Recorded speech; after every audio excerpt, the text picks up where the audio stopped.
नमस्ते छात्र मित्रों, आपका हिंदी व्याकरण के इस वीडियो में स्वागत है। आज हम संधि का तीसरा प्रकार विसर्ग संधि पढ़ रहे हैं।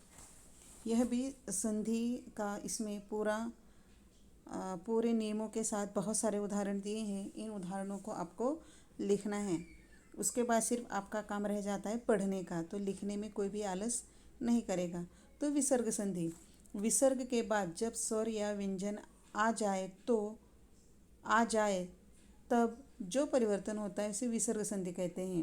यानी विसर्ग के बाद जब स्वर या व्यंजन आ जाए, विसर्ग के बाद स्वर या व्यंजन आ जाए तब जो परिवर्तन होता है उसे विसर्ग संधि कहते हैं। जैसे उदाहरण दिया है, मन प्लस अनुकूल मनोकूल, निह प्लस अक्षर निरक्षर, निह प्लस पाप बराबर निष्पाप। तो इसके भी 10 नियम हैं। ठीक है, इन नियमों के अनुसार ही संधि में परिवर्तन होता है। तो विसर्ग संधि के 10 नियम में से पहला नियम है, विसर्ग संधि के साथ च या छ के मिलने से विसर्ग के जगह पर श बन जाता है। क्या बन जाता है? श बन जाता है। विसर्ग के पहले अगर अ और बाद में अ अथवा वर्ग के तीसरे चौथे पांचवें वर्ण अथवा य र ल हो तो विसर्ग का ओ हो जाता है। अब फिर से देखो इसका नियम, विसर्ग के साथ विसर्ग यानी दो बिंदी उसे विसर्ग कहते हैं। तो विसर्ग के साथ च या छ के मिलने से विसर्ग के जगह पर श बन जाता है। क्या बन जाता है? श बन जाता है। और इसी में दूसरा नियम क्या है कि विसर्ग के पहले अगर अ और बाद में भी अथवा वर्गों के तीसरे चौथे पांचवें वर्ण वर्गों के तीसरे चौथे पांचवें, तीसरा यानी पहला है क, दूसरा है च, तीसरा है ट, फिर है त और फिर है प। इस तरह ये 5 वर्ग हैं। तो तीसरे चौथे और पांचवें वर्ण अथवा य र ल हो तो विसर्ग का ओ हो जाता है। यानी देखो यहाँ, यदि पहले भी अ और बाद में भी अ आ जाए तो वर्ग के और तीसरे चौथे पांचवें वर्ण या य र ल हो तो विसर्ग का ओ हो जाता है। तो मन प्लस अनुकूल बराबर क्या हुआ? मनोनुकूल। अध गति, अब ग क्या है? तीसरा वर्ग। ठीक है, वर्ग के तीसरे चौथे पांचवें वर्ण। ठीक है, तो ये हो गया तीसरे चौथे पांचवें वर्ण। फिर गति, ठीक है, तो ग वही तीसरे वर्ण का है, तीसरे वर्ग का है, तो वह हो गया अधोगति। मन प्लस बल मनोबल। फिर निह प्लस च निश्चय, यहाँ च और छ आने पर क्या बन जाता है? श, तो हो गया निश्चय। दु प्लस चरित्र दुश्चरित्र, ज्योति प्लस चक्र ज्योतिष चक्र। उसके बाद निह प्लस छल निश्छल, तपश्चर्या बराबर तपह प्लस चर्या, उसका क्या बना? तपश्चर्या। जहाँ च और छ आता है वह श में परिवर्तन हो जाता है। अंतः चेतना, अंतः प्लस चेतना अंतः चेतना। फिर हरिह प्लस चंद्र हरिश्चंद्र, और अंतः प्लस चक्षु यानी अंतः चक्षु। तो इस तरह इस नियम को आपको ध्यान से पढ़ना है, लिखना है और समझना है। उसी के अनुसार संधि से आपके नए शब्द बनते हैं और उसमें होने वाला परिवर्तन आपको समझ में आता है। फिर है इसका दूसरा प्रकार, विसर्ग से पहले आ को छोड़कर, विसर्ग से पहले आ को छोड़कर कोई स्वर हो और बाद में कोई स्वर हो, वर्ग के तीसरे चौथे वर्ण अथवा य र ल व ह में से कोई हो तो विसर्ग का र या र आधा र हो जाता है। विसर्ग के साथ श के मेल पर विसर्ग के स्थान पर भी आधा श बन जाता है। अब देखो यहाँ, विसर्ग के पहले आ को छोड़कर कोई स्वर हो या बाद में कोई स्वर हो, पहले या बाद में कोई स्वर हो हो तो वर्ग के तीसरे चौथे वर्ण अथवा य र ल व में से कोई भी हो तो विसर्ग का र बन जाता है या आधा र हो जाता है। विसर्ग के साथ श के मेल पर वह विसर्ग के स्थान पर वहाँ आधा श के नीचे हलंत लगा, इसका मतलब वह श आधा है, आधा बन जाता है। इस तरह दुह प्लस शासन यानी क्या बना, दुशासन यानी विसर्ग के बाद श आया है तो वह श आधा हो जाता है, इसलिए क्या बना, दुशासन। अब यश प्लस शरीर तो यह क्या बना, यश शरीर। फिर निह प्लस शुल्क निःशुल्क, निह प्लस आहार निराहार।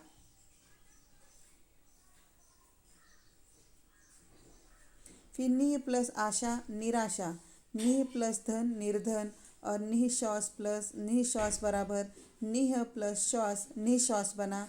चतुः प्लस श्लोकी व चतुर्श्लोकी और निह प्लस शंक निशंक। तो इस तरह यह इस नियम को समझना है कि विसर्ग के पहले आ को छोड़कर कोई और या बाद में कोई और स्वर हो तो तीसरे या चौथे वर्ण अथवा य र ल व ह में से कोई हो तो विसर्ग का र बन जाता है। ठीक है, जैसे कि निह प्लस आशा तो यहाँ क्या हो गया, र आ गया, निराशा, निह प्लस आहार निराहार, निर्धन। अब जहाँ श आया वह श क्या हो गया, आधा हो गया। तो इस तरह यहाँ इन नियमों को ध्यान से समझना है। इसको एक दो बार पंक्ति को पढ़ोगे इस नियमों को तो नियम पढ़ने पर आपको तुरंत समझ में आएगा, इसलिए ध्यान से एक एक शब्द को विराम के साथ आपको पढ़ना है। फिर देखो तीसरा नियम, विसर्ग से पहले कोई स्वर हो और बाद में च छ या श हो तो विसर्ग का श हो जाता है। विसर्ग के साथ ट ठ या श के मेल पर विसर्ग के स्थान पर श बन जाता है। यानी विसर्ग के पहले कोई स्वर और बाद में, यानी विसर्ग के पहले कोई स्वर और बाद में च छ या श हो तो विसर्ग का श ही रह जाता है और ट ठ या श के मेल पर विसर्ग के स्थान पर श षटकोण का बन जाता है। धनु प्लस टंकार तो धनुष्टाकार, तो यहाँ ट है तो वह ट किस में बदल गया, श षटकोण में। चतु प्लस टीका चतुष्टिका, चतु प्लस षष्टी चतुष्टी, निह प्लस चल निश्चल, यहाँ च आया दिया ना, च छ हो तो श बन जाता है, निश्चल, निह प्लस छल निश्चल, दुह प्लस शासन दुशासन। ठीक है, फिर चौथा है विसर्ग के बाद यदि त या स हो तो विसर्ग बन जाता है। विसर्ग के बाद यदि त या स हो तो विसर्ग स बन जाता है, यानी आधा स बन जाता है। जहाँ स के नीचे किसी भी अक्षर के नीचे यदि हलंत लगा है तो इसका मतलब वह अक्षर वह वर्ण आधा है। तो यदि विसर्ग के पहले वाले वर्ण में अ या आ के अतिरिक्त अन्य कोई स्वर हो तथा विसर्ग के साथ मिलने वाले शब्द का प्रथम वर्ण क ख प फ में से भी हो तो विसर्ग के स्थान पर श बन जाएगा। यानी विसर्ग के बाद यदि त या स हो तो विसर्ग आधा स बन जाएगा। ठीक है, फिर यदि विसर्ग के पहले वाला वर्ण में अ या आ के अतिरिक्त अन्य कोई स्वर हो तथा विसर्ग के साथ मिलने वाले शब्द का प्रथम वर्ण क ख प फ हो तो भी विसर्ग के स्थान पर श बन जाएगा। ठीक है, तो यहाँ आधा स और आधा श षटकोण का बन जाएगा। तो निह प्लस क्लंक तो क्या बन गया, निष्कलंक, क्योंकि क स्वर कोई भी हो, यहाँ छोटी की मात्रा विसर्ग के बाद के साथ मिलने वाले शब्द का प्रथम वर्ण क ख प फ हो तो वह श षटकोण यानी आधा षटकोण में बन जाएगा। तो क्या बन गया, नी प्लस कलंक क्या बन गया, निष्कलंक। दुह प्लस कर क्या, दुष्कर। अति प्लस कार आविष्कार। चतु प्लस पद चतुष्पद। निह प्लस फल निष्फल। निष्काम बराबर निह प्लस काम तो वह बन गया निष्काम। निह प्लस प्रयोजन निष्प्रयोजन। बहिष्कार बहि प्लस कार बहिष्कार। निह प्लस कपट निष्कपट। नमः प्लस ते नमस्ते। आधा स बन गया यहाँ। निह प्लस संतान निसंतान, दु प्लस साहस दुस्साहस। ठीक है, यानी विसर्ग के बाद दूसरा कोई भी वर्ण आता है तो वह आधे स में परिवर्तित हो जाता है, वह विसर्ग। अब फिर है पांचवा, विसर्ग से पहले ई उ और बाद में क ख ट ठ प फ में से कोई भी वर्ण हो तो विसर्ग का श हो जाता है। विसर्ग के पहले यदि ई उ और बाद में क ख ट ठ और प फ में से कोई भी वर्ण हो तो विसर्ग का श षटकोण बन जाता है। यदि विसर्ग के पहले वाले वर्ण में अ या आ का स्वर हो तो विसर्ग के बाद, यदि विसर्ग के पहले वर्ण में अ या आ का स्वर हो तो विसर्ग के बाद क ख प फ हो तो संधि होने पर विसर्ग भी ज्यों का त्यों बना रहेगा। विसर्ग ज्यों का त्यों बना रहेगा। आ आने पर, पहले ई उ आने पर वह क्या हो जाता है, श में बदल जाता है। लेकिन वहाँ अ या आ हो तो वह विसर्ग वैसे की वैसे रहेगा। जैसे कि अधः पतन रह गया। ठीक है, प्रातः काल, त में अ का स्वर है इसलिए प्रातः काल वैसे की है। अंतपुर वैसे ही है। वय क्रम भी वैसे ही है। रज कण, रज प्लस कण रजकण। तप प्लस पूत तप पूत। फिर पय धन पान पय पान। फिर अंत प्लस करण अंतःकरण। विसर्ग संधि के अपवाद, तो इस तरह अब इसमें अपवाद क्या है, भा प्लस कर भास्कर, नमः प्लस कार नमस्कार, पुरः प्लस कार पुरस्कार, श्रेय प्लस कर श्रेष्ठकर, बृहस्पति बृह प्लस पति बृहस्पति, पुरः प्लस कृत पुरस्कृत, तिर प्लस कार तिरस्कार, निह प्लस कलंक निष्कलंक, चतु प्लस पाद चतुष्पाद और निह प्लस फल निष्फल। अब विसर्ग से पहले अ आ हो और बाद में कोई भिन्न स्वर हो तो विसर्ग का लोप हो जाता है। कैसे, विसर्ग के साथ त या थ के मेल पर विसर्ग के स्थान पर स आधा स बन जाएगा। विसर्ग का लोप यानी गायब हो जाएगा और उसके स्थान पर त या थ के मेल से वह विसर्ग के स्थान पर स बन जाएगा। अंतः प्लस तल अंतःस्थल, निह प्लस ताप निस्ताप, दुह प्लस तर दुस्तर, निह प्लस तारण निस्तारण, निस्तेज बराबर निह प्लस तेज, नमः प्लस ते नमस्ते, मनः प्लस ताप नमनस्ताप, बहि प्लस थल बहिस्थल, निह प्लस रोग निरोग, निह प्लस रस नीरस। अब विसर्ग के बाद के क ख अथवा प फ होने पर विसर्ग में कोई भी परिवर्तन नहीं होता है। विसर्ग के साथ स के मेल पर विसर्ग के स्थान पर स आधा स बन जाता है। अब निसंदेह, निह प्लस संदेह निसंदेह यानी क्या है, क ख अथवा प फ होने पर विसर्ग में कोई परिवर्तन नहीं होता। विसर्ग के साथ स के मेल पर विसर्ग के स्थान पर आधा स बन जाता है।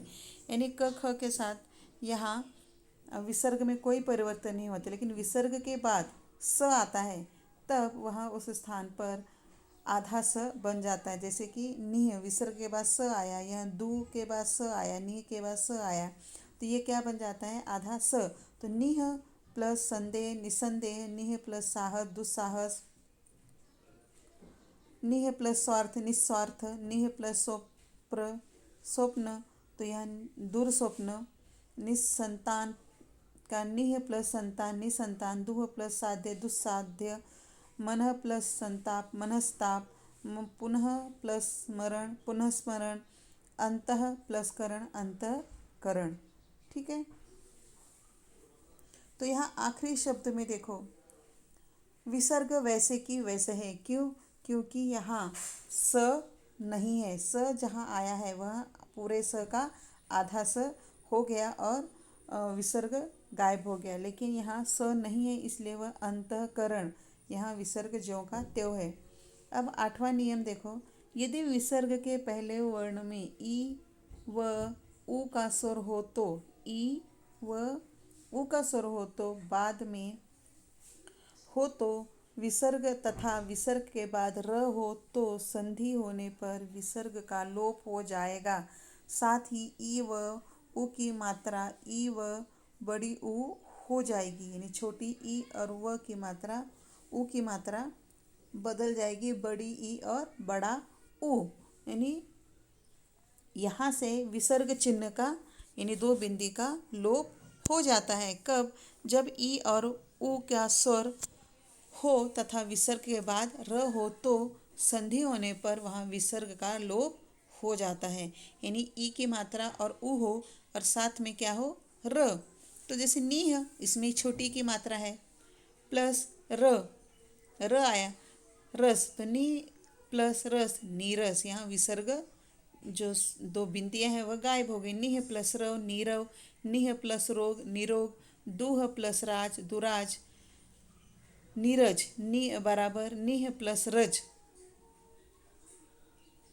फिर निह प्लस रंध्र, निरंध्र।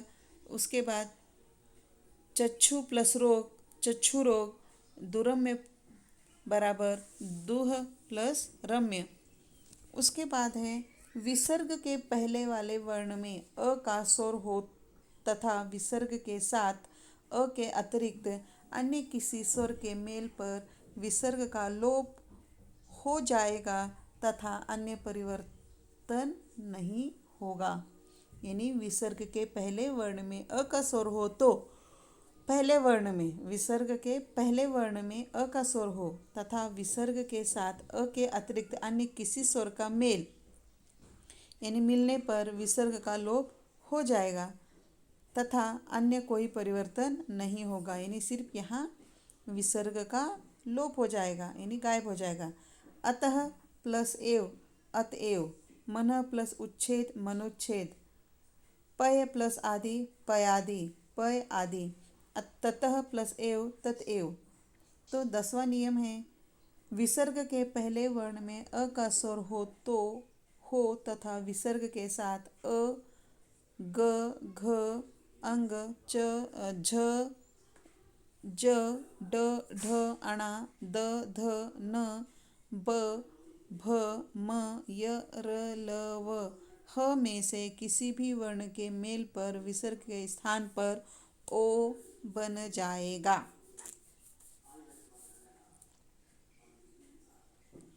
इसमें क ख नहीं है, ट नहीं है, प नहीं है।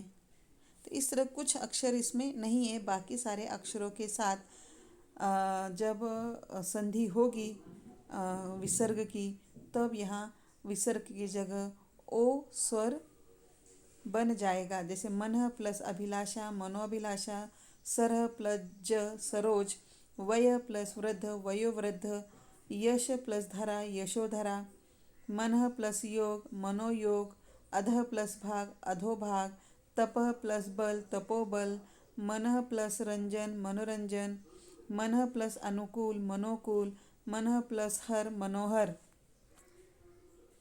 तप प्लस भूमि, तपोभूमि, पुरः प्लस हित, पुरोहित, यशः प्लस दा, यशोदा, अधः प्लस वस्त्र, अधोवस्त्र। फिर है संधि, विसर्ग संधि के अपवाद, पुनः प्लस अवलोकन, पुनरावलोकन, पुनः ईक्षण, पुनरीक्षण, पुनः उद्धार, पुनरुद्धार, पुनः निर्माण, पुनर्निर्माण, अंतः प्लस द्वंद्व, अंतर्द्वंद्व, अंतः प्लस देशी, अंतर्देशी, अंतः प्लस यामी, अंतर्यामी।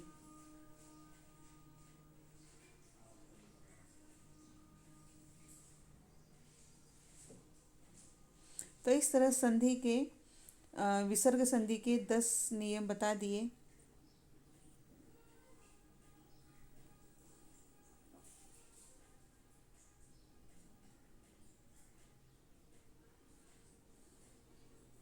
तो इस तरह हमने आज विसर्ग संधि के, ठीक है, 10 नियम पढ़े हैं। इन नियमों को लिखते समय यही करना है, जो इसके नियमों को तो लिखना ही है, साथ में इसके उदाहरण भी पूरे लिखने हैं। अब नियम में जो दिया हुआ है उन अक्षरों को, जैसे कि पहला नियम है कि विसर्ग के साथ च या छ, इसे अंडरलाइन करो। च या छ के मिलने पर उस जगह क्या बन जाता है, श, तो श को अंडरलाइन करो। विसर्ग के पहले अ और बाद में, अगर अ और बाद में आ, तो अ और आ को अंडरलाइन करो, और वह अथवा तीसरे वर्ग के चौथे पांचवें वर्ण, इसे भी अंडरलाइन करो, अथवा य र ल व तो अंडरलाइन करो। उसके नीचे लाइन खींचो और वह विसर्ग किस में बदल जाता है, ओ में बदल जाता है, सो उसे अंडरलाइन करो। यानी कौन से व्यंजन से मिलकर कौन सा स्वर बनता है, ये ध्यान में रखना है। हर एक नियम में ऐसे ही नियमों के जो अक्षर दिए हैं उन अक्षरों को अंडरलाइन करो, और उन अक्षरों और विसर्ग के मिलने से कौन सा अक्षर बनता है उसे अंडरलाइन करो। तो ये क्या होगा, जब आप इसे बाद में पढ़ेंगे लिखा हुआ तो आपको समझने में और भी आसानी होगी। तो ये ध्यान में रखना है, इसके सारे उदाहरण लिखना है। हमारे टेक्स्ट बुक में इतने सारे उदाहरण नहीं दिए हैं, और ये नियमों के कारण अब कोई भी एग्जाम्पल आए तो उसे हम आसानी से सॉल्व कर सकते हैं। यदि आपका कोई ऐसा एग्जाम्पल हो जो सॉल्व नहीं हो रहा है, तो उस एग्जाम्पल को लो और इन नियमों को पढ़ो, तो आपको तुरंत समझ में आ जाएगा। तो इस तरह आज का यह वीडियो, जिसमें हमने व्याकरण में विसर्ग संधि संधि का तीसरा प्रकार पढ़ा और सभी को समझ में आ गया होगा। इस वीडियो को एक दो बार देखें, समझें, पढ़ें और ध्यान में रखें। तो इस तरह यह आज का वीडियो समाप्त हुआ। कल मैं अगला पाठ लूँगी, तो अगले पाठ का वाचन करना है। तो आज का ये वीडियो समाप्त हुआ। धन्यवाद।